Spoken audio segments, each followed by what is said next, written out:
Today we are traveling to our final destination in our 4-week journey together. I'm Pastor Peter Preiser of Harbor Church, and this is our final installment of God Sightings on Block Island. In our past videos, we've talked about seeking the divine in everyday moments and places of our lives. Today I'd like to conclude by considering the search for divinity in the light of eternity. The psalmist writes, "In the eyes of God, 1,000 years are like a passing day, or as brief as a few hours in the night. People are swept away like dreams that disappear. They are like the grass that springs up in the morning, but by evening is dried up and gone. So teach us to realize the brevity of life, that we may grow in wisdom." In mathematics, an infinitesimal is something so small that there's no way to measure it.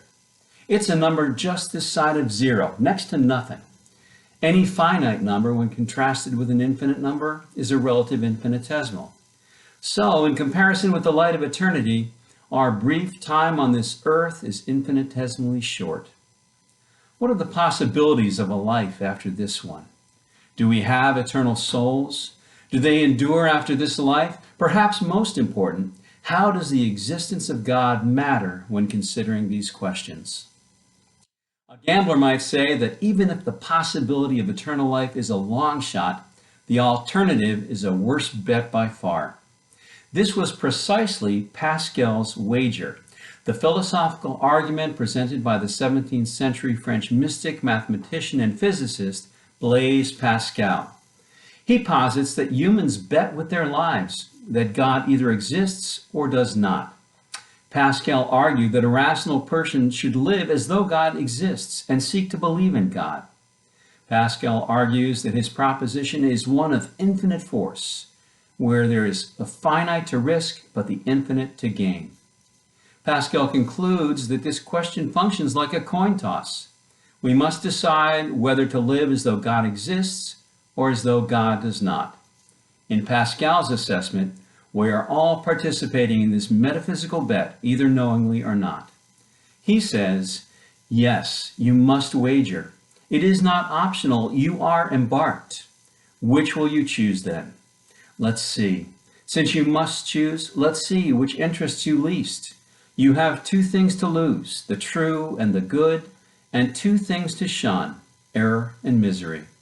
Let us weigh the gain and the loss in wagering that God is.